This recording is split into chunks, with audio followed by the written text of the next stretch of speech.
Last night, just too shy from Oscar Robertson's all-time record. While Westbrook still has yet to win a championship, Oscar doesn't believe that should be held against the Wizards point guard. The Hall of Famer said, quote, "I think it's ridiculous that some sports writers criticize him because he has not won a championship. Players don't win championships by themselves. You've got to have good management. You need to get the right group of players." Shannon, does he have a point here? He does have a point, and I think the thing is that Oscar's speaking from firsthand experience, because when he's on those Cincinnati teams, what kept happening to him? He kept running into Boston. He kept running into the Sixers.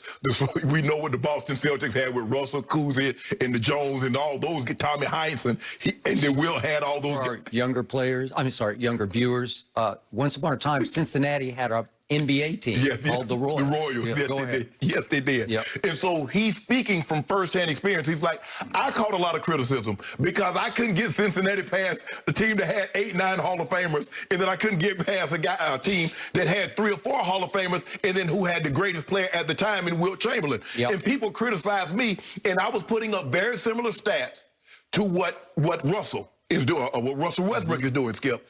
But this is what I believe is in play here. I believe if Russ were to be putting up the numbers that he's putting up and got his team past the first round, I don't believe he would be receiving the criticism. He was going to get some, Skip, because he's a great player, and we expect great players to be able to overcome some things. But, Skip, let's not pretend that Russell Westbrook didn't have Kevin Durant for 8 years. Let's not pretend he didn't play with PG for 2 years. Let's not pretend he didn't have James Harden. And for the most part, he hadn't won a playoff series since KD left. He hasn't gotten out of the first round since KD left. So let's not pretend like Russell Westbrook hadn't played with great players, because he had KD for 8 years. Went to 1 finals, lost a couple of times in their Western Conference finals. But for me, Skip, you got to get past the first round. He took averaged 30 shots a game in the series against Houston. They lost in the first round.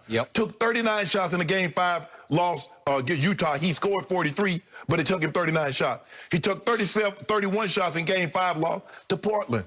Skip, I don't think they criticize Russ. I don't believe Russ always makes the right play in the right moment. Sometimes a lot of times he takes it upon himself.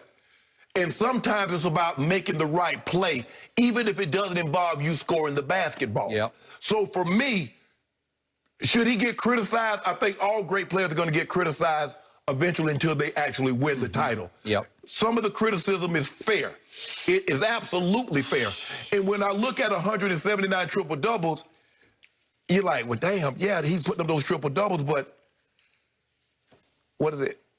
Ain't got no titles. And think about it, Skip. It took Oscar. He had to leave, go to Milwaukee, team up with Kareem. That was in his 11th year. His best years was behind him. And you know what Kareem was when Kareem first got. If you want to talk about dominant, you talk about what Shaq and Embiid and all these guys do, go look up Kareem from about 70 until about 79. Look at Kareem's numbers. All he did was win 6 MVPs in that time frame. In about a 10-year time span, he won 6 MVPs. Go look at Kareem. And that's what, and Oscar's saying, yeah, you need management, you need other great players. But Russ is going to get some criticism because he is a great player, and he hasn't gotten basically past the first round since KD left. Okay. I have nothing but the utmost respect for the great Oscar Robertson. And we talk about point guard, we don't never mention Oscar. Yeah, because he's kind of a point forward. He's kind of somewhere in between at about 6'5", but he was, for his era, he was a forward. With a big body. Big body. Strong. Played strong. Did it all. He did. I'm going to say it one more time about Russell Westbrook. Scotty Brooks, his coach, said the other day that he's now the second best point guard in Scott Brooks' eyes in the history of the game to Magic. And that puts him above Stockton or whoever else, or Jason Kidd or Steve Nash. Isaiah. You can throw them all up in there. I'll go one step farther. Russell Westbrook is simply the most explosive box score point guard we have ever seen. Nobody on all 3 levels can detonate a box score the way this man can. Only Will could, Skip. Nobody at that size. I'm talking about point guard. At his size, nobody can touch him. He can get you 40 points. He can get you 20 rebounds. At least 20, 25 rebounds. And he can get you 25 assists on any given night. Never seen anything like this before. He is averaging the 4th most minutes in the league. He is an all-time warrior and gamer. He will fight you to the death. Yes. And he fought Milwaukee at Milwaukee last night to the death. He almost did it. He almost pulled it off. And just in the biggest picture, he's going to average once again a triple-double for the season. Yes. He's going to do it again. That's the 4th time in 5 years. Yes. He sacrificed for James last year in Houston. So that's the one time in the last 5 he didn't do this. He is going to lead the league in assists. That would be for the 3rd time in the last 4 years. That's pretty special, right? And hell, he's going to be top 5 in rebounding for a guard. Top 5 in rebounds. And obviously he's 2 triple-doubles away from tying Oscar and 3 away from breaking. And I'm pretty sure he's going to get it this year. You just know, and I know he's going to get it. Okay, now for the downside. When we talked about this the other day, I said, I'll give you the box score player. But if I got one game for my life, I don't want Russ as my point guard. Yeah, I'm sorry, I don't. I agree with that. He wouldn't even be in my top 20 one game for my life. Right. I don't want to be too harsh with this, but to me, in the end, the best way I can explain it is he's not a winning basketball player.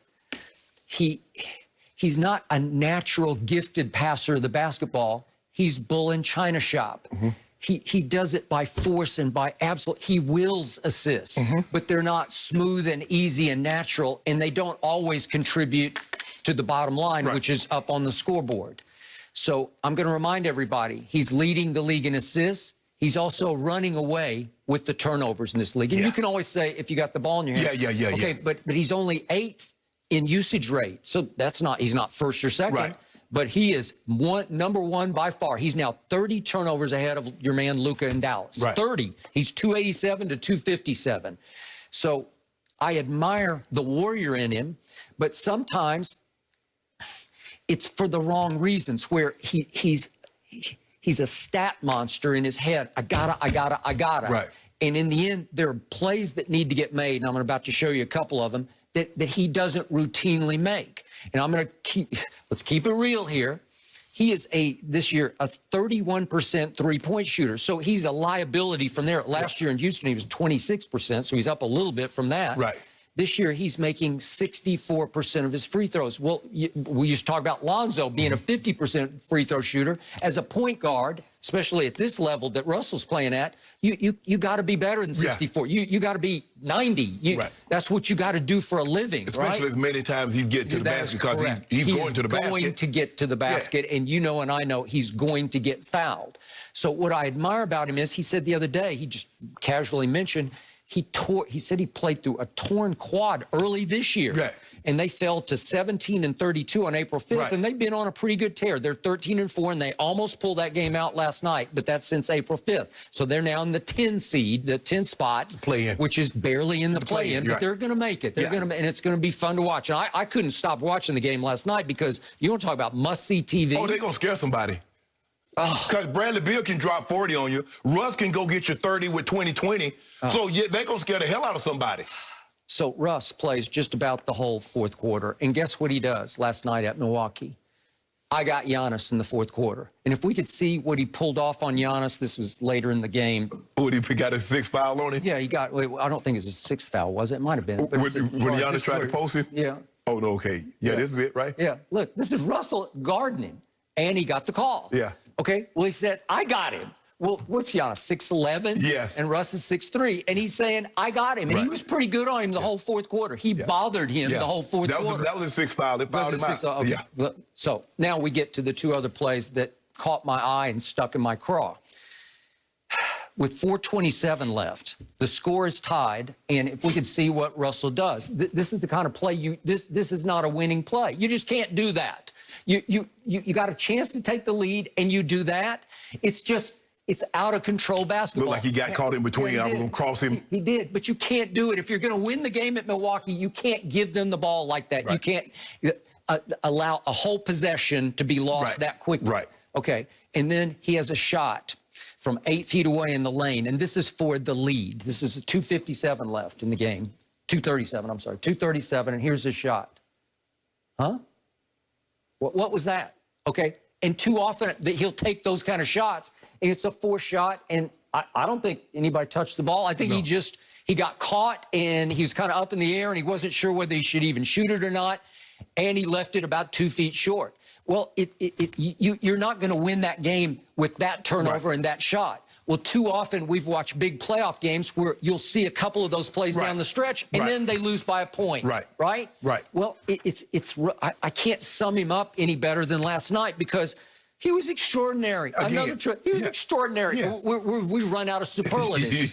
we don't have any more, except you have to remember, poor three-point shooter, poor free throw shooter, leading the league in turnovers, and in PER, he ranks 61st in player efficiency rating. 61st? Because he's not efficient. I mean, he doesn't, like you said, he doesn't shoot the three well. He turns the ball over. He doesn't shoot from 2-point well. So no, he's not efficient. Okay, so obviously, if we could have teamed him up with the Golden State Warriors going back 4 years ago, like KD did, maybe he'd have a chance to win a ring. I don't know. But again, I'm with you. I don't know either. No, I'm not sure. I don't know if his style, KD style mesh anywhere. Basically, you got to just let him be him. You do. You have to let him be himself. Skip, I said he played 3 years.